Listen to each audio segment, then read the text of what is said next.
Walking back through the camp, I could feel the cold fingers of doubt squeezing my heart. One look at my dogs drove all doubt away. In the eyes of little Ann, it seemed I could read this message. Don't worry, just wait. We'll show them.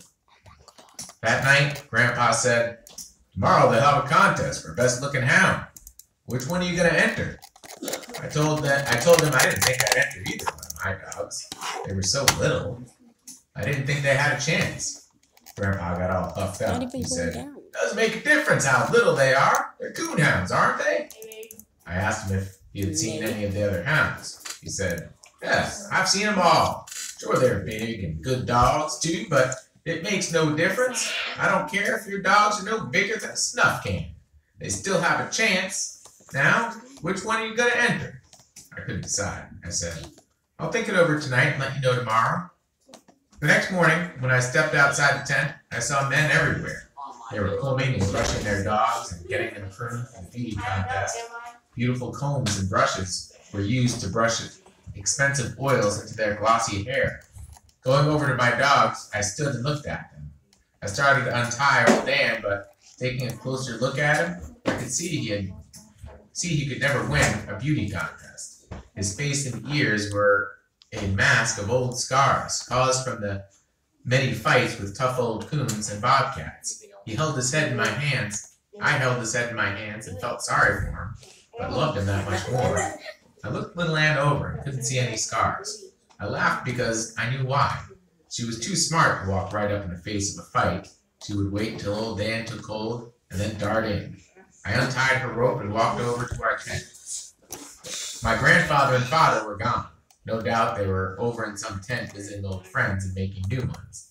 Looking around to find something I could use to groom my dog, I saw Grandpa's suitcase open. There, right on top, was the very thing I needed. His beautiful bone-handled hairbrush and his ivory comb. Picking them up, I turned them over and over in my hand.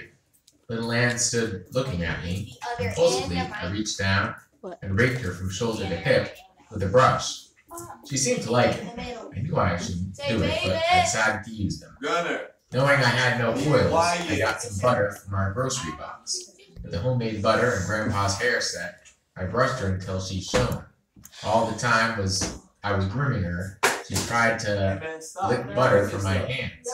The job completed, I stepped back and inspected her. I was surprised at the change. Her short red hair glistened, and everyone was in a perfect place. Shaking my finger at her, I said, you lay down and roll, I'll wear you out. Although I knew I wouldn't.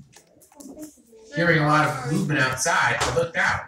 Men were setting their dogs on the long table, which had been built in the center of the campground.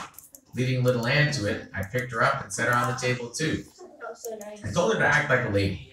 She wagged her tail as though she understood. I untied the rope, and she stepped back. The dogs were all lined up, and the judging started. 4 judges walked around the table, looking at them from all angles. When one of them would point at a hound, he was taken down and eliminated from the contest. Dog after dog was disqualified. Little Ann was still on the table. My eyes were wide, my throat dry, and my heart thumping. One judge stopped in front of little Ann. My heart stopped too. Reaching over, he patted her on the head. Turning to me, he asked, is this your dog? I couldn't speak, just nodded my head. He said, he's a beautiful hound. He walked on down the line. My heart started beating again. There were 8 dogs left. Little Ann was still holding her own. And there were 4. I was ready to cry. 2 more were taken down. Little Ann and a big Walker hound owned by Mr. Kyle were the only ones left. The judges couldn't seem to make up their minds. Everyone started shouting, walk them, walk them. I didn't know what they meant.